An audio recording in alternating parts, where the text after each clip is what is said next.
Muy, pero muy buen día, buenas tardes, buenas noches, gente. Desde acá los saluda J6, su anfitrión. Casi 7 de la tarde en esta región de la Tierra y en este lugarcito de Internet donde vamos a charlar un poco.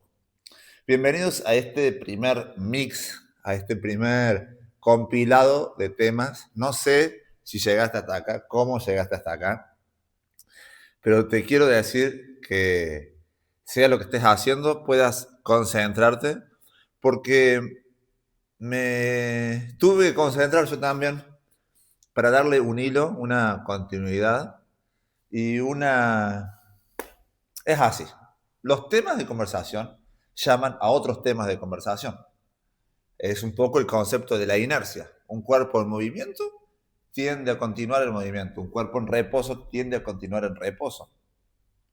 Y una buena conversación tiende a extenderse hasta que se acabe, hasta que se agote el tema, hasta que nos cansamos, somos seres sociales. Pero pienso que ponemos a dos máquinas charlando y siempre hay una pregunta que continúa el hilo. En este caso no va tanto de preguntas, sino de conexiones. Que creo que eso es un poco el arte de interpretar lo que nos pasa de la forma correcta, lo que podríamos decir una hermenéutica, un verdadero análisis de que si el enojo este está bien o el enojo este está mal. En la sociedad occidental se nos ha enojado que enojarnos, se nos ha enseñado que enojarnos está mal. Y esa regla, sin un análisis profundo, lleva a ahora no podemos enojarnos. Entonces, está mal enojarnos. Y lleva a que, en vez de enseñar a decir, che, ¿cuándo es válido enojarse? Y enseñar a pedir perdón, no, es más fácil no enojarse. Dame un segundo. Estoy bien ahí, ¿no? Sí, creí que me veía mal, pero no, me veo bien. Perdón, estoy un poquito así.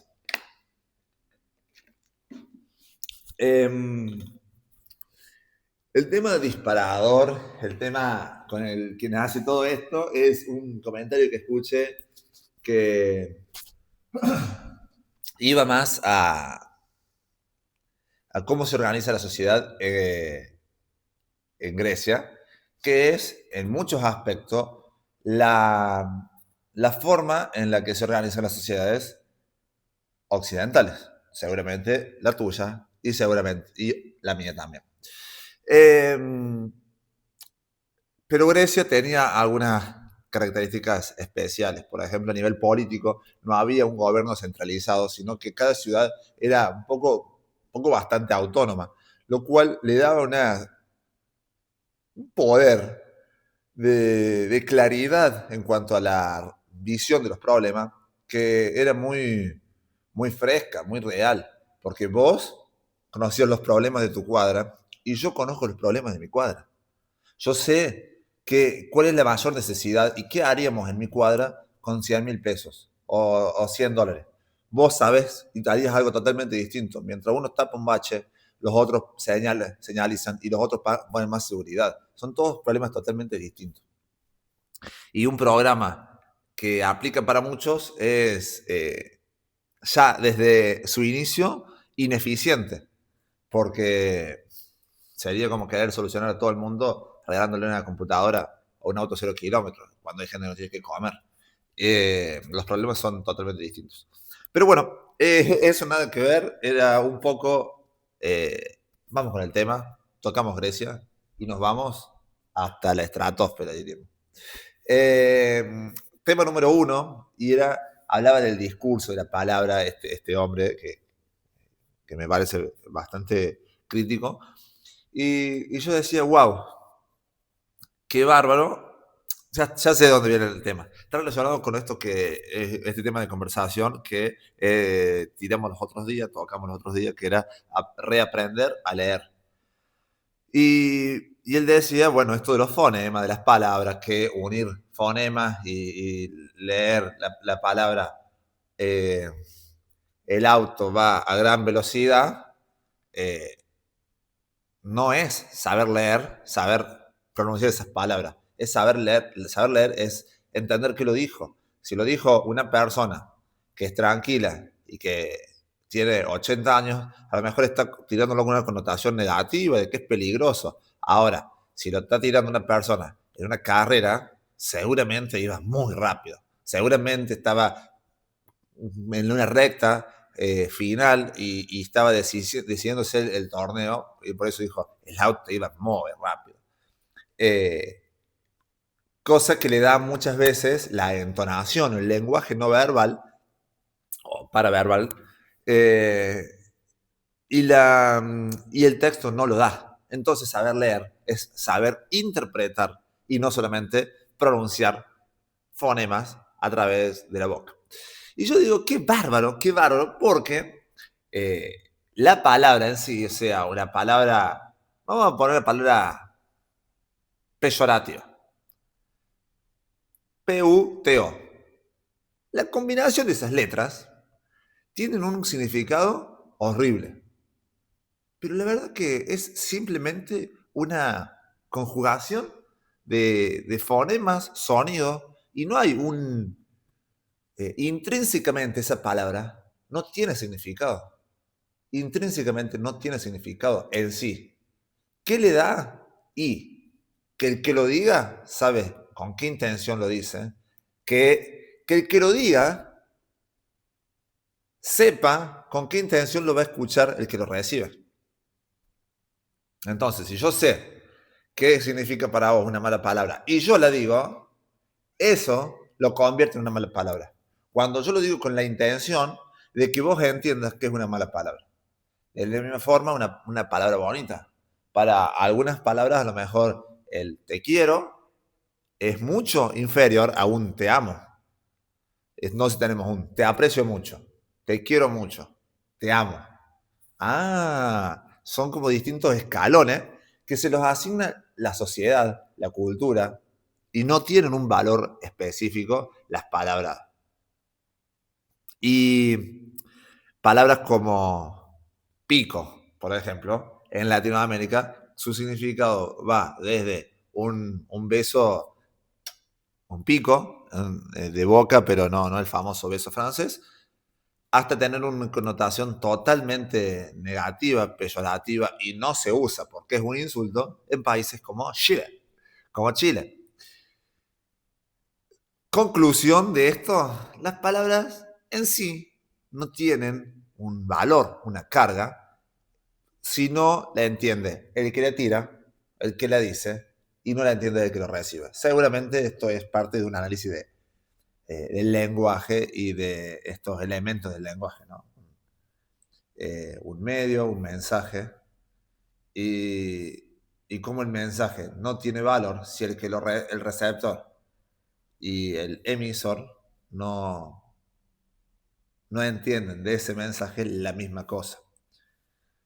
Es más, a veces no tiene valor si no soy capaz de recibirlo. Capaz hay ondas de radio que dicen el próximo número de la quiniela acá, pasando por... Pero si yo no tengo la forma de decodificar ese código, lo único que estoy haciendo es desperdicio. No tiene valor para mí ese mensaje. ¿Y qué decía este hombre con respecto a los griegos? Bueno, dice que la sociedad griega eh, se los preparaba para debatir, para pensar. Y yo recuerdo haber escuchado que los avances de los griegos han sido eh, muy elevados en cuanto a desarrollo tecnológico, podríamos decir. Vamos a decir avance. Ciertos postulados, ciertas cosmovisiones, ciertos desarrollos de ingeniería, incluso eh, haber calculado cuál era el diámetro de la Tierra, 400 años antes de que naciera Cristo. O sea, estamos hablando de unos 2100 años atrás, 2500 años atrás, ya sabían cuál era el diámetro de la Tierra. Así que cuando nos dicen que Cristóbal Colón descubrió que la Tierra era redonda, vos tenés que decirle, ¿y por qué ya sabían el diámetro de la Tierra? Si es un diámetro, sabían que era redonda. Hacía 2000 años. Bueno, ese es otro tema de conversación. Te lo dejo que lo busques porque la gente cree eso. Pero un tal Eratóstenes lo descubrió. Ahora, en la Edad Media, cuando se decía que la Tierra no era el centro del universo, la teoría eh, geocentrista, los quemaban. Y yo digo, se involucionó, en vez de mejorar, se fue de haber descubierto grandes cosas y esos mismos avances se recuperaron, volvieron como que se volvió a alcanzar ese nivel alcanzado por los griegos, que luego decayó, recién en el año 1500, 1600 decía en cuanto a desarrollo y en cuanto a cosmovisión. Y ahora digo, y acá va un poco la conexión de esto, lo de la palabra, con los griegos. Con lo que este loco decía. Y yo digo, este tipo de forma en la que se organizaba la sociedad de los griegos, era una sociedad donde se le enseñaba a la gente a debatir. ¿Por qué? Porque tarde o temprano les iba a tocar participar de la política, que ellos la política lo entendían como eh, un lugar donde se juntaban a debatir las cosas para mejorar.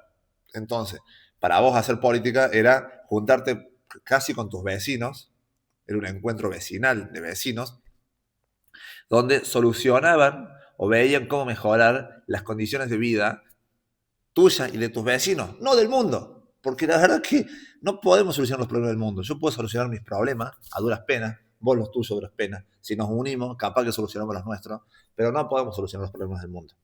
O por lo menos no puede ser esa nuestra ambición inicial. Después, si lo hacemos, bueno, bienvenido sea, pero no podemos empezar con esa ambición cuando no podemos ni solucionar los nuestros. Estos griegos estaban preparados para la charla, para el debate, para escuchar y para la democracia, para que si el 51% vota una cosa y el 49% vota otra, se diga lo que gana el 51% y ahí ocurre la democracia. Pero cuando todos somos escuchados por igual y cuando todos tenemos la oportunidad de hacer nuestro debate por igual. Obviamente que quizás la mejor idea no convence y bueno, habrá que mejorar la forma en la que la vendemos, habrá que mejorar los elementos de la comunicación que hicieron que la idea mala se sobreponga sobre la buena. Pero algo habrán hecho. El malo algo hará bien, será persistente, hará ruido, algo hará bien. No podemos considerar que el que está del otro lado todo lo que hace lo hace mal. Qué hipócrita. Si se levanta temprano y trabaja duro y nosotros vamos a decir por qué es malo, eso está mal. No, no, es una falacia, eso es una falacia. Próximo tema de conversación, las falacias. Pero para eso seguimos desarrollando la idea de los griegos. Los griegos estaban preparados para el debate, para escuchar y para razonar lo que dijo el otro, escuchar qué me quiso decir, ver si podemos llegar a un acuerdo y si no, mostrarte tu error, pero a fuerza de la razón, a fuerza de entender qué es lo que el otro está proponiendo y por qué lo que yo propongo es mejor. No a fuerza de taparme los oídos ante el rival, ante el enemigo, ahora llamado otro, y decir como un tonto que todo lo que dice está mal, porque eso nos convierte en los tontos a nosotros, en los como persona que actúa así, que solamente cree que tiene razón. Esa persona para el griego era el idiota, el que no participaba en la política porque no le interesaba mejorar las condiciones de vida propias ni la de los demás, solo le interesaba mirarse los ombligos. Ese era el idiota. Y digo, acá nace un concepto que se llama la dialéctica. ¿Qué es la dialéctica? Madurar en base a contradicciones. Vos tenés una idea que un día es atacada, yo puedo cerrarme y decir, eso está mal, o puedo decir, a ver qué me dice, bueno, parece que es así, pero en este punto está equivocado. Perfecto. Pero me llevó a una reflexión, me llevó a escucharte, me llevó a un diálogo. Pero cuando solamente nos cerramos, nos estamos convirtiendo en idiotas. En el sentido griego de la palabra. Pero esto de crecer en base a contradicciones, escuchar las ideas que son contrapuestas a la mía y, cuanto menos, analizarlas, escucharlas. Eso me parece que demanda humildad. Después veremos si es verdad o es mentira. Pero en mi caso me pasa que yo descarto las ideas que son contrarias a las mías más por miedo que por búsqueda de la verdad. Como no sé refutarlas, no quiero ponerme a estudiar cómo refutar esa idea, directamente me cierro y automáticamente mi visión del mundo se va acordando a los que piensan como yo, a los que viven como yo, a los que me aprueban mi modo muchas veces ignorante de vivir, porque es eso, ignorancia, que nos mantiene esclavos. Crecemos en base a contradicciones. ¿Cuál es la idea de la dialéctica, de esta forma de debate, de conversación que había en la antigua Grecia? Una idea inicial que se mantiene en tanto y en cuanto no haya una idea que sea opuesta o por lo menos contraria en algún punto. Cuando esta idea llega, contradice y decimos, pucha, todos los cisnes son blancos. Hasta que vemos un cisne negro. O no es un cisne, o la mayoría de los cisnes son blancos. Pero hay cisnes negros. Entonces, ahora tenemos idea inicial, idea que contradice, y ahora reformulación de la idea. Si esta idea es buena, la idea que contradice, tiene sentido, se da una reformulación de la idea original, lo cual nos lleva a un crecimiento, a un desarrollo, a una evolución. Si la idea no es mala, seguiremos con la misma idea. Pero siempre la analizamos, siempre la estudiamos y siempre vemos qué hay de verdad en esta nueva idea. No todo lo nuevo es malo y no todo lo nuevo es bueno.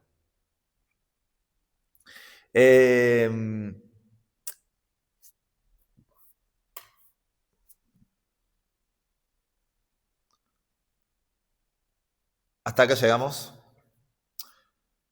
Te leo en los comentarios y si hay algún choque de ideas, espero que sea con una buena intención, con un deseo de ayudar a que el otro crezca y quizás escuchando al otro con un oído atento. Si el otro está equivocado, lo va a ayudar por lo menos a bajar la guardia. Si vos escuchás, hay más posibilidades de que el otro te escuche. Si vos escuchás, haces preguntas, le evidencias una contradicción, pero a base de esperar que el otro mejore, porque saber que si el otro mejora, mejora la sociedad, mejoras vos. Así que si querés ser egoísta, podés ser aún egoísta con un buen motivo. Pero bueno, espero que no sea el caso, espero que seas una persona no egoísta que escucha, que le dice, entiendo tu punto, entiendo tu dolor, entiendo lo que vos sentiste. Ahora, ¿por qué tal y tal cosa? ¿A dónde te lleva tal y tal cosa? ¿Qué podés hacer para mejorar tal y tal cosa? Quizás ese va a ser el verdadero tema de conversación que va a llevar a la otra persona a un despertar. Porque creo que la verdad es eso. La verdad es una lámpara que alumbra nuestros pies, es un despertar a cosas de las que antes estábamos dormidos. Seguimos aprendiendo, seguimos creciendo y seguimos teniendo buenos temas de conversación. Escuchando activamente, preguntando y por sobre todo pensando. Conocerán la verdad y la verdad nos hará libre. La mentira nos engaña y nos mantiene esclavos. Nos vemos en el próximo tema de conversación. Hasta luego.